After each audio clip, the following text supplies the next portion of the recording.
Okay, looks like that most people are logged in who are trying to get in, so we're going to start today's presentation. Again, my name is TJ Willits with Veolia Water Technologies. I'd like to welcome you to today's webinar broadcast, Stormwater Control Solution with Hydrovex Products.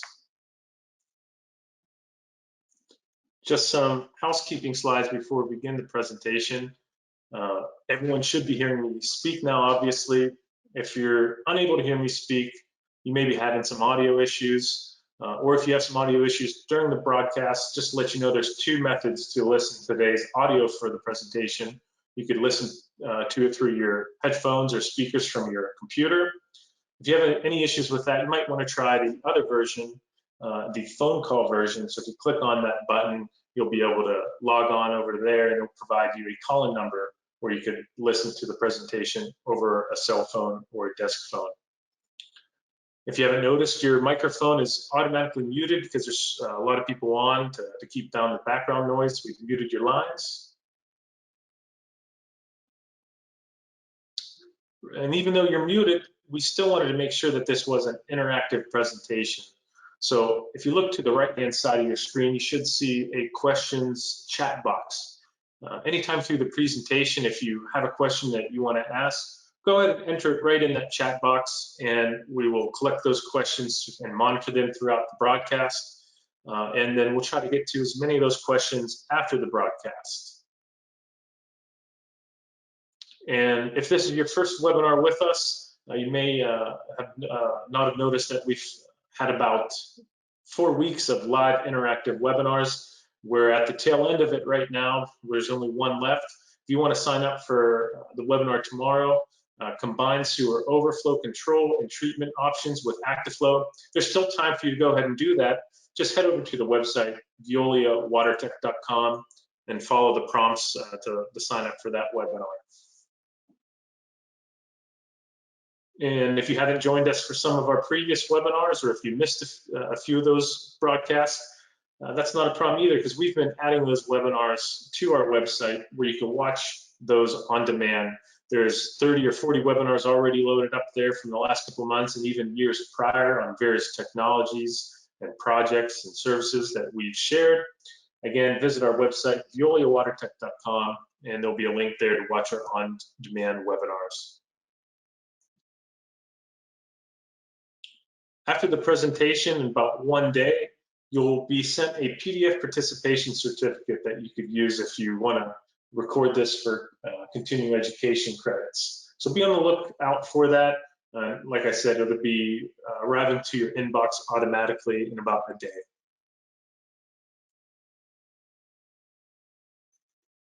And before we get to today's formal presentation, just a little bit about Veolia Water Technologies, if you haven't heard about us, but we are a leading water and wastewater treatment provider. And we do that by offering our customers, both from industrial and municipal types, in 3 key main areas. And that's by providing technologies. We have over 350 technologies within our portfolio. And at times we bundle those technologies to provide a seamless project for our customers. And in addition, we support our customers through offering them a wide range of services to ensure that their operations are maintained.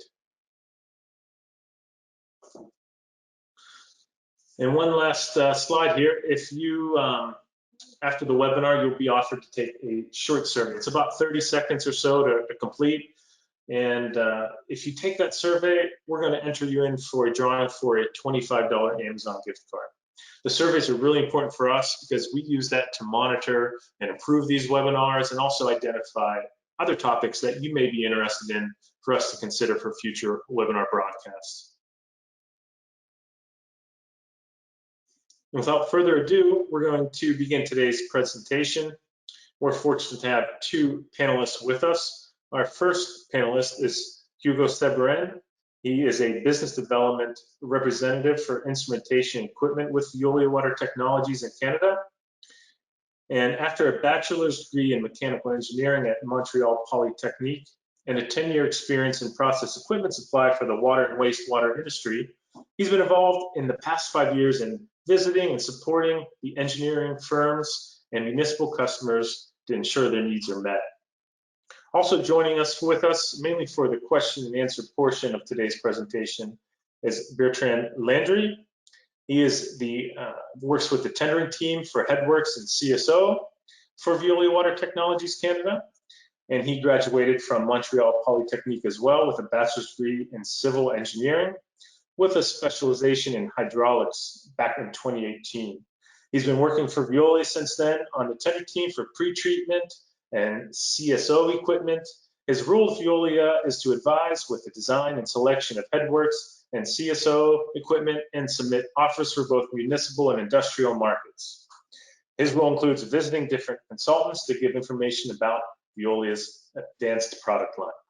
So without further ado, I'm going to hand the webinar to our first panelist, Hugo. Hugo, are you here? Absolutely. Thank you, TJ, and welcome everyone. So today I will present you different solutions for stormwater control in your sewer system. So let's continue on why stormwater control is important. We have two different types of sewers. So the combined sewers on your left side, where sanitary and stormwater are going through the same piping. So as I said, it's the illustration on the left side. Separated sewers where sanitary and stormwater are in different piping. So combined sewer may be a bit more challenging, as you can imagine, because when there's a flow increase, more flow control might be required. But you know, every sewer system has its own challenge.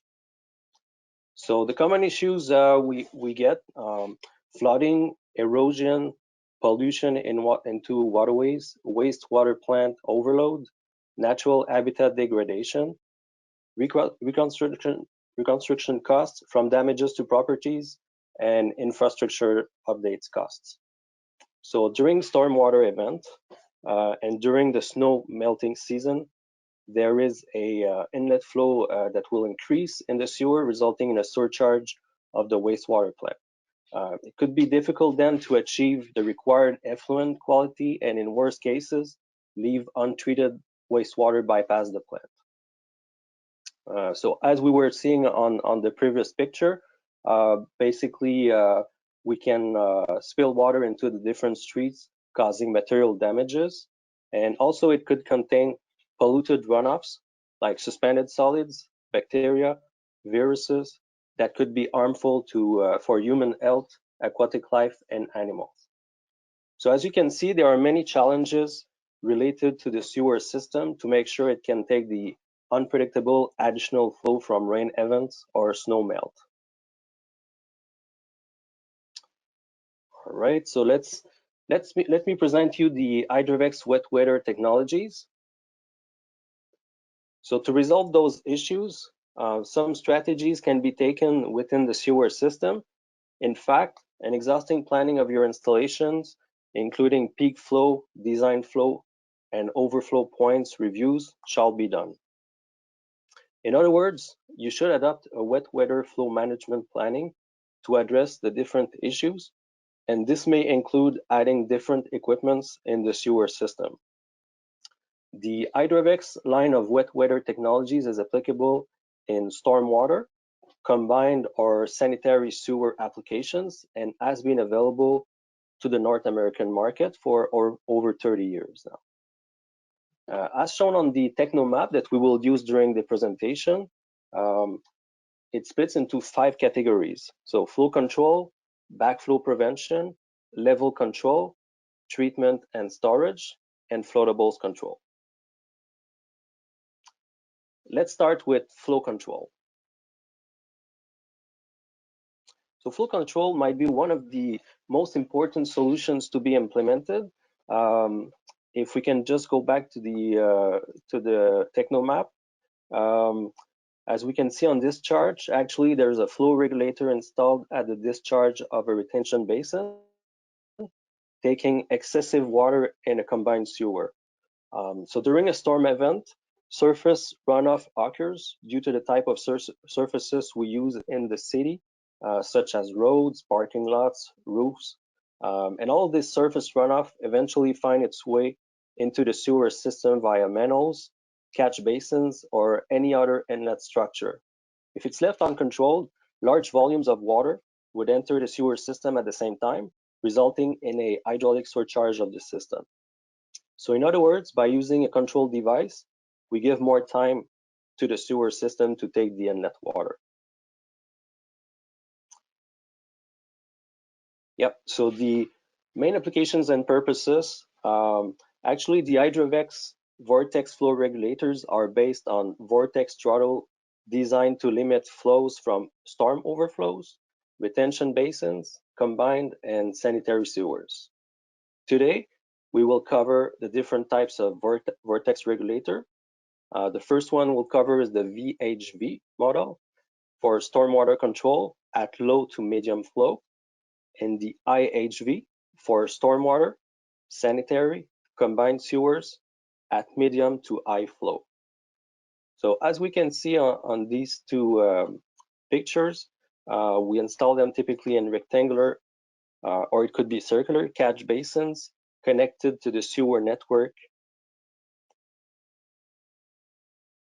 So let's move to the VHV Hydrovex flow controller. It's an active flow control device. The large inlet outlet openings greatly reducing the chances of blockage. Their construction is stainless steel, so they are durable and corrosion resistant.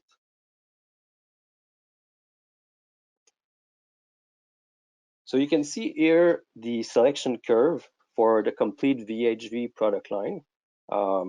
If we take an example, if you have a flow design of 2.8 liters per second and a head of 1.52 meters of water, you will need a 50 VHV-1 model, as we will see in a few seconds showing up on the curve. There you go. All right. So over the years, we have developed different tools to help you to complete your design. So on the next slide, we can see the online tool. So you just have to go to the address app.hydrovex.com, and you just need to create an account and click on create an account and wait for the confirmation email to start doing your own selections. If we come back to the same example on the bottom left, you see a selection that is being made. So we just enter the design parameters, and we will be able to get the same selection of the 50 VHV-1.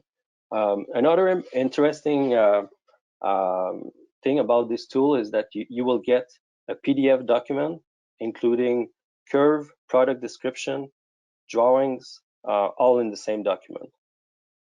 And even if you want to complete your hydraulic calculations on your sewer network, you can export the different operation points from a CSV Excel format document. I'm sure you will appreciate this tool. So let's move to the second type of flow regulator, the IHV. It is used for higher flows, as mentioned, in storm sewers or sanitary and combined sewer applications. So on the next slide, we will see the installation of the flow regulator. There are no moving parts, no electricity required, and they are low maintenance. We get a low head loss due to the large openings. And an interesting point is that the flow rate is adjustable, so we can do an adjustment after the installation by replacing the orifice inside the unit. And keep in mind, we have over 800 units installed in North America.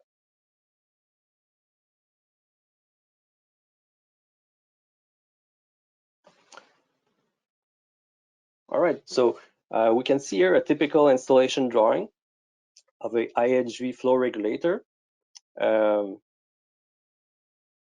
So that's so to understand better the vortex flow control regulator, here's a flow curve actually. We show the evolution of flow in relation to the water head in the wet chamber. So the design range of usage is after the transition point. So the transition is where we create the vortex within the flow regulator. So this, to help you understand better its operation, let's show you a quick video. All right, so as you can see, we have a creation of a vortex within the middle of the equipment, and from this point, the flow at the discharge of the flow regulator is steady.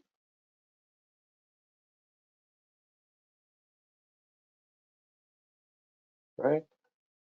So here's a typical installation drawing of a IHV flow regulator. So on the left side, we have the upstream retention chamber. Actually, that's where the inlet water will come in.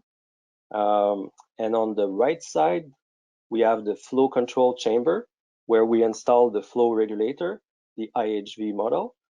We have a bypass piping and 2 isolation valves. We recommend 600 millimeters or 24 inches, if you wish, around the equipment to for actually to have a maintenance space and movement possible if required.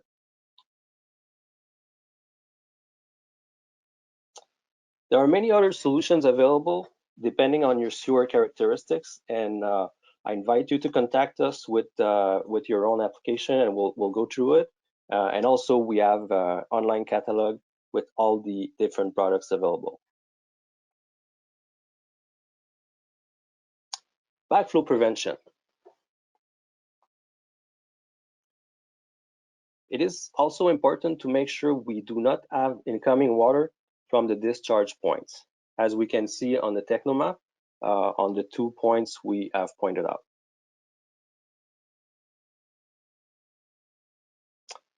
The device used for backflow prevention are check valves.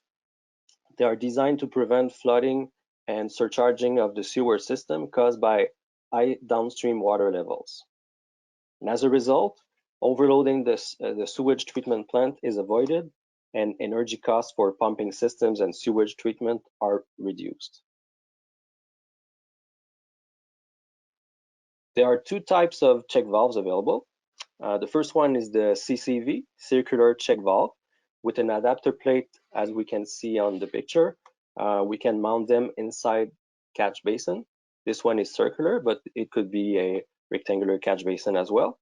The CCV is a membrane check valve used in stormwater or sewage applications. The flexible rubber lid offer a type drip-free solution with low resistance in flow direction. And keep in mind that the CCV can also be used as a flow control device. The second Hydrovex product is the LCV, the long check valve. It's also a membrane check valve, and it's used on overflow weirs subject to backflow conditions. And now we can talk about level control. So again, when we look on the Technomap, it's on the bottom left side. We have a control device called a flexible weir. So static overflow weirs are typically used to relieve the collection system during a wet weather event. The Hydrovex flexible weir solutions can provide both dynamic level control and efficient overflow capacity, resulting in increasing inline retention while we eliminate the need for a long concrete static weir. So the Hydrovex bending weir is the first model I will present you. So we call it the BW. The BW is typically 2 to 5 times shorter than a traditional static weir rate and head. The units operate without the need of a counterweight, pulleys, cables, or electricity. So the hydraulic design of a sewer network typically requires a compromise between maximizing inline retention and minimizing flood risks. On this slide, we compare a fixed concrete weir on the left side to a bending weir on the right side. So if you look at those two different curves, we have the fixed weir curve on the top and the bending weir on the bottom. And if we take, for example, 500 liters per second, actually we will get two different heights, and the height required to start overflowing will be lower for a bending weir, as we show right now.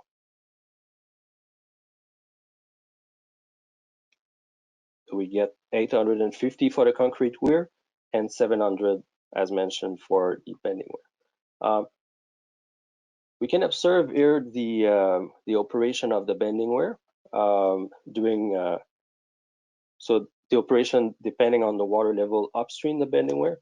So the unit remains at rest until the water level in the collection system reaches the edge of the unit, and at this point the unit will bend forward and will be overflowing. So another flexible weir is the Hydrovex flap. It is used for higher flow selections from its robust construction. It uses a series of springs to control the position of the bending weir, the weir.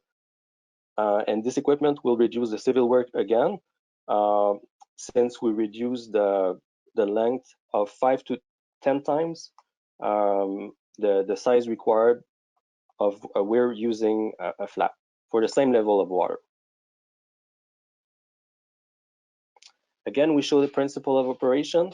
So we can observe the flap operation depending on the water level upstream from left to right. So we will begin to retain the water and gradually release the water. This will actually result on a gain in terms of retention volume, as we can see on the picture on the right. So the top picture is using a static weir, and the spring-loaded flap is at the bottom. So as you can see, there's an additional volume that we can use with the same size of infrastructure. Here are a couple of pictures showing how we install the flap and during action. Some interesting options would also be to add an instrument to register the position of the flap, like we can see on the picture on top left, to establish a real-time relationship between the position of the flap and the flow delivered.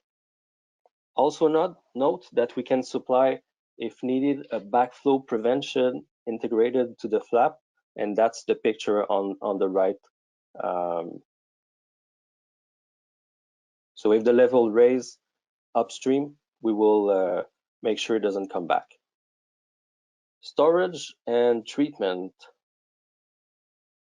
So retention and primary treatment of raw sewage, whether inline or offline, is one of the objectives of any wet weather management program.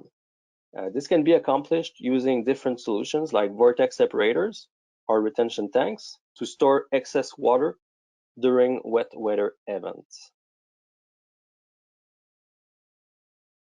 One common solution is to implement retention tanks on the sewer network that will be filled up during storms, and they are typically filled about 50 times a year at different levels. After each filling, the settled sludge must be removed as soon as possible to prevent it from rotting. A very effective way of automatically cleaning those rectangular basins is to flush them with a strong surge of water with the aid of a Hydrovex SFT tipping bucket after the tank has been emptied. So you can see on those pictures how the Hydrovex SFT operates. Water will fill inside the bucket up to a certain level and will then empty its entire content to create a high velocity washing wave. This will flush the sediments to a sump at the end of the tank. Multiple units can be installed in parallel, again, as we see on the pictures at the picture at the bottom. And we can even install one bucket for the sump channel to clean it also. We usually run them in a sequence to limit the need of water at the same time.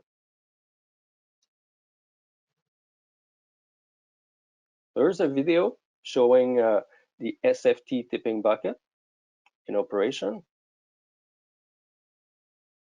So we need to wait a little bit. The water is being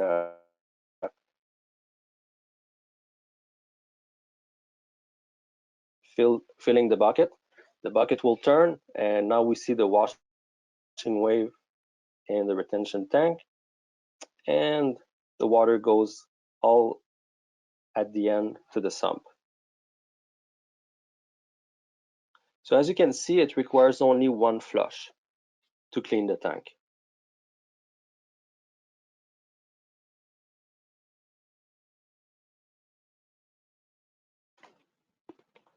All right, let me present you now the Hydrovex Fluid Sep, a vortex separator. It can be installed either in storm drainage lines in the combined sewer system or at the wastewater plant. The Fluid Sep is a vortex separator designed to remove solids during wet weather events. Here are more details on the operation. As we can see using the arrows on that picture, sediments are concentrated towards the center of the unit and settle to the bottom, where they are sent to the treatment plant via the underdrain. Clarified water overflowing out of the top of the unit flows through a central baffle, which further captures floatables. So minor events can be fully intercepted with this unit and contained inside the unit volume without overflowing. And the Fluid Sep does not require external energy to operate and has no moving parts. So it's a simple unit to use. The Fluid Sep can be fabricated either in concrete version on the top left, as we can see, for larger flows, and standalone tanks at the bottom in the middle for smaller systems. It's designed to reduce around 20-25% total suspended solids content at higher flows, but at lower flows, it will be much more efficient, and it could be as much as 60-70% or even more depending on the flow.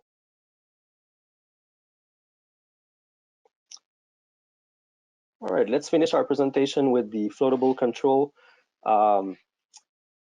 As we can see on this Technomap, floatable control is very important since they can create a lot of cleaning to your staff in on the network or everywhere. Actually, the floatables can accumulate in the sewer system and create blockages or end up in receiving water. So one of the most efficient and reliable methods to capture floatables during an overflow event is the installation of an overflow screen. Today, I will present you two of our screens, the RDS, the rotary drum sieve, and the StormGuard. So here's an example of the integration at a wastewater plant inlet. As the level would increase and tend toward the maximum plant flow, the stormwater screens would start in operation and return the solids in the inlet channel. They can also be used at water discharge on a stormwater sewer to retain large solids from exiting the sewer to the receiving water. The Hydrovex RDS is a weir-mounted rotary drum sieve which retains floatables during a CSO event. So large submerged filtering surface allows for a very large flow capacity over a compact footprint. There is an high-speed brush located above the water level that cleans the drum surface and keeps solids in the main channel. eliminating the need for solids handling.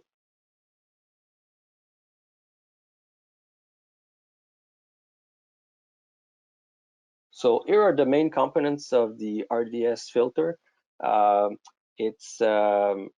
first of all, the drum with slotted perforations. We have a cleaning brush, as we mentioned, that is kept over the level of water. Drum and brush drive, hydraulic power unit, and control panel that will be inside the building usually.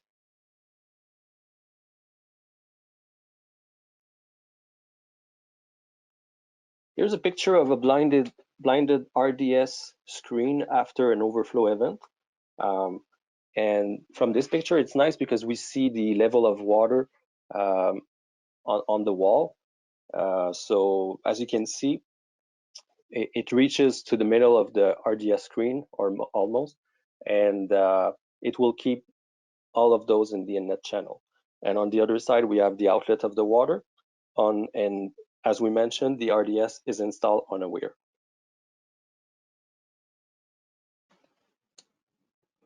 So depending on the application, we may use a few units combined, like shown on this picture. And we can even combine the technologies using also a BW weir on the right side.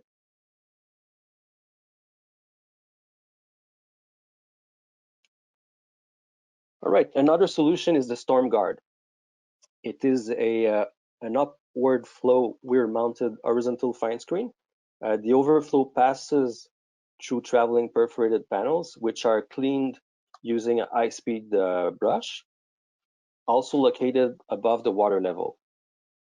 So screenings are retained in the main channel on the top of the picture right now, and the screen water will go on the overflow at the bottom of the picture. And that part of the water will be sent to the wastewater plant. So again, we look at the main components of this equipment, the Storm Guard. First of all, we have perforated panels, 1/4 inch or 6 millimeters perforations. We have high-speed rotating brush above level of water, submersible motors, and a control panel to be installed inside location. So to conclude, here are the takeaways we'd like you to take with you. Hydrovex products are designed to prepare your sewer system to wet weather events. Of course, there's a Hydrovex product for every issue you may encounter. You can use our online tool for your VHV flow regulator selections at app.hydrovex.com.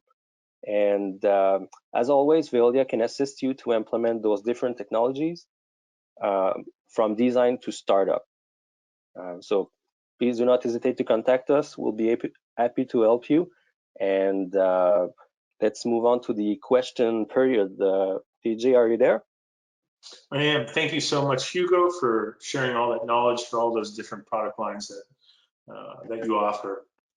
We have some handful of questions already coming in here. I just want to remind everyone that if you look on your screen on the right-hand side, you'll see a questions panel. If you enter your question there, we'll try to get to as many questions as possible as the time allows for this afternoon. Looking through here, our first question that we have here, and I guess we'll invite Bertrand back to join us for the question session. But Bertrand, can you tell us a little bit about what is the maximum flow that can be handled by the vortex flow regulators? Yes, of course, TJ. As Hugo said previously, there's basically two types of vortex regulator. For the VHB, which is only for rainwater, we have around 300 to 350 liter per second, so around 7 million gallons per day for our imperial friends. And for the inclined Hydrovex, which is for combined sewers, we can go up to 69 million gallon or roughly 3,000 liter per second.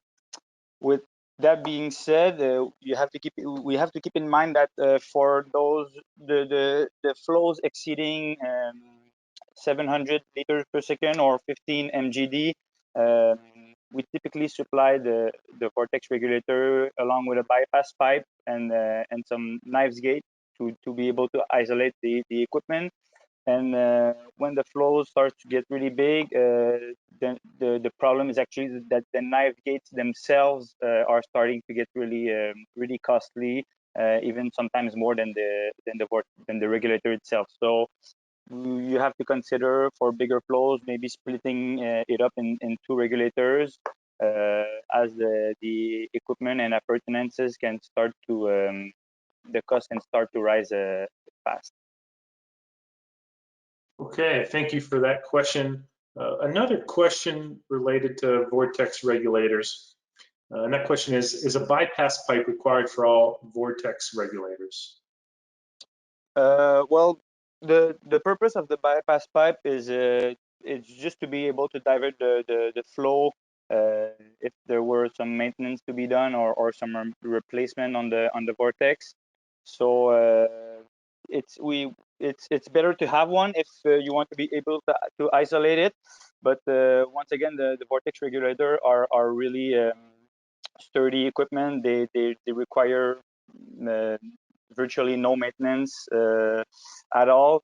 The only reason why you could want to isolate it is that as Hugo mentioned earlier, we are able to replace the outlet orifice on regulator to modify hydraulic behaviors. So if, let's say, the design flow was to change, it's always possible to adapt an already installed vortex by just modifying the outlet orifice. But then once again, you'd have to have a bypass pipe in order to be able to isolate the equipment safely for the workers to do their job. Makes a lot of sense there. Thank you for answering that question. Looking through here, another question that we have here is that can you discuss the difference between a bending weir and a spring-loaded weir? Can you comment on that? Yeah, sure. Well, basically, as Hugo said, once again, the bending weir is for lower flows. The spring-loaded weir is a much more robust equipment. Um, the bending weir is basically a bended metal sheet that is going to collapse once the water level reaches a critical point. For the sheet to be able to get back up without having some permanent deformation, we have to have a stopper. I don't know if you can maybe just switch back a couple of slides before where we showing the bending weir from the side. So we need to have a stopper to prevent the bending weir from having yeah, just a couple of slides. There it is. So as you can see, there's a little stopper on which the metal sheet will rest once it's in its collapsed form. So this is to prevent the deformation from preventing the weir to get back up. On the other hand, for the spring-loaded weir, the springs are much more robust, so the weir can bend almost horizontally without any trouble getting back up. So the water level increase is much less important than with a bending weir. Once the bending weir is in its collapsed position, the water level will start to rise. But with the spring-loaded weir, since it can go really further down, the water level will remain still for a much longer time and much higher flows. Okay, thank you for that. I guess another question we have here, it looks like our last question is, what are the important parameters to dimension a flushing bucket? Is that something you could talk about a little bit? Yeah, sure. So the main parameters for the flushing bucket in order to have an efficient wave and especially the optimal solution is the head drop. So the head drop is the distance between the center line of the buckets and the invert of the floor retention basin. So the higher the bucket is, the more energy the waste will get, and the smaller buckets you will need. So in terms, you will get the better solution for your money. And the other parameter is the slope of the basin. So typically we have slopes in between 1 to 4%. After 4%, it can become a little bit dangerous for the operators to go in and to walk on slippery surfaces. So, but then again, the steeper the slope, the smaller the buckets will be, and the less expensive they will be at turn. So these are the two parameters that usually you have control over on the design, because the length of the flushing lane is also affecting the dimension of the bucket. But sometimes for a given retention volume, you don't have that much control over the length of the flushing lane that you need in order to attain a certain volume.